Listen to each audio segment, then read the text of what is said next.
So I'm sitting here with White Kitty.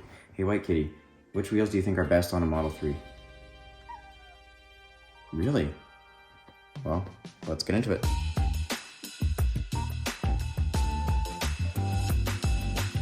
Before I get into Model 3 wheels, I want to talk about something that happened on this channel. Somebody ripped all 27 minutes of my most viewed video and reposted it on their own channel. I got a notification from YouTube saying there's a very good chance that this was stolen from you.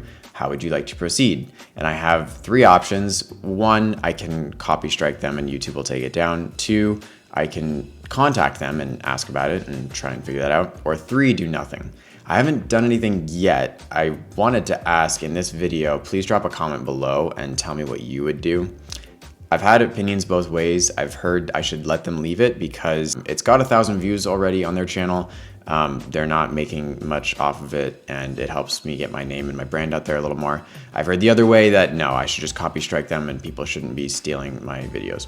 But I'd love to hear from you guys. Let me know in the comments below, please. There are only 3 options for Model 3 wheels, but there are some details that aren't on the website.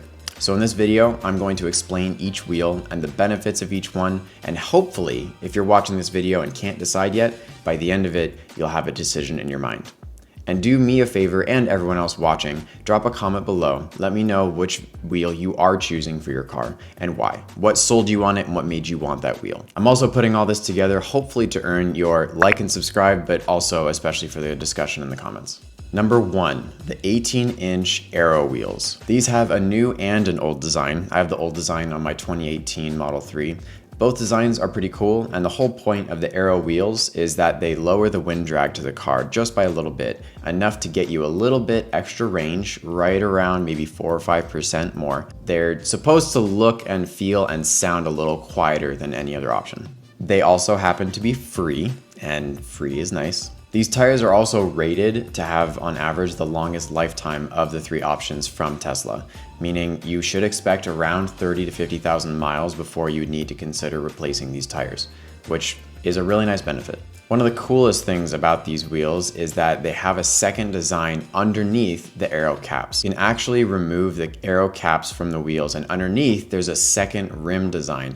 And if you buy the $50 kit from Tesla's website to complete covering those lug nuts and that center cap piece, you can have 2 designs on your wheel with very minimal effort. So if you ever want to switch around how your wheels look, you can go into your garage and swap around that design real fast, and boom, you have a different aesthetic for your car. I also wanted to share that I got the 18-inch wheels, and when I got my car, I had a very negative experience 3 weeks in, unrelated to the Tesla. I was driving home on the freeway at night, and there was a very unfortunate accident ahead of me on the road in a part where there wasn't any lighting between Los Angeles and Las Vegas.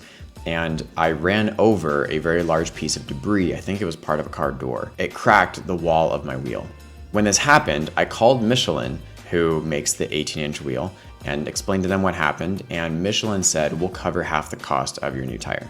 And I thought at the time, this was great, cool. I was expecting to have to pay for a new tire because that's not a warranty problem, me running over something, and Tesla doesn't offer warranties for tires. But just wanted to throw my story out there that working with Michelin was a great experience for me, and that was an even higher added bonus to getting the 18-inch wheels. One of the downsides of the 18-inch wheels is if you do the math, they have a little bit less surface area that's going to be touching the road. So if you're getting a higher performance car, like the long range or maybe even a performance car, having 18-inch wheels on that car might mean that you'll experience some chirping or skipping, meaning your car has more torque than your wheels can account for. So you'll see if you ever look up YouTube videos of people with performance Model 3s and they try and floor it with the 18-inch wheels, you'll see the wheels skipping a bunch on the road and chirping and not grabbing it. And you won't get that full acceleration because it takes a moment for the wheels to actually catch the road and then let you take off. In conclusion, the 18-inch Aero wheels will be the most economic,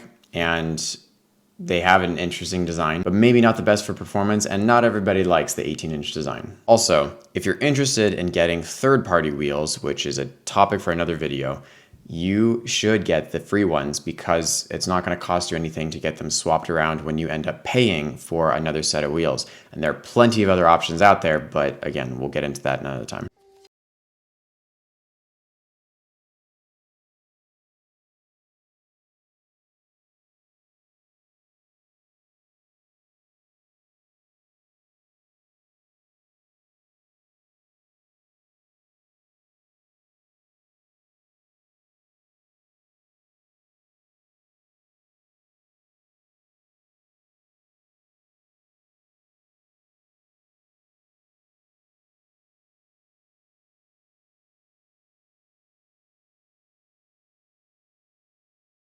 the 19-inch sport wheels. And checking in real fast, have I earned your like and subscribe?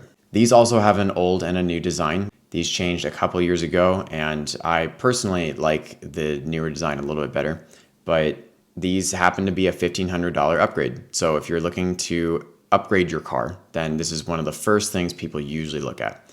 If you're looking for a more aggressive rim design, I frequently hear that the sport wheels are much nicer looking than the Aero wheels, and I totally understand why. They are larger, and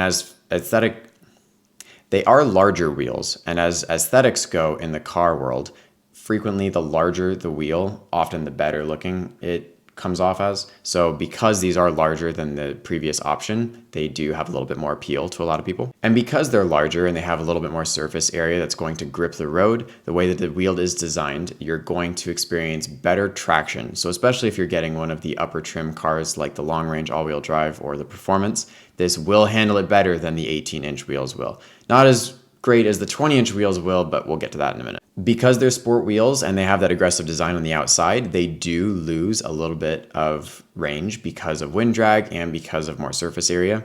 So you're going to be experiencing just a little bit less range in your car. If that's something that's important to you, then you should definitely take that into consideration. They do have less of a rated lifetime on these tires too, so you're expecting around 20 to 30,000 miles before you need to replace them, which is a lot less than the 18-inch wheels. All in all, they are a really good looking design. If you're not worried about replacing your tires a little bit more and you like the way they look, go for these. And keep in mind that 4%, if you're talking about a 300-mile range car, is going to be in the range of about 12 miles. So not a huge difference. Number 3, the 20-inch Uberturbine wheels. These have gone through a few design changes over the years.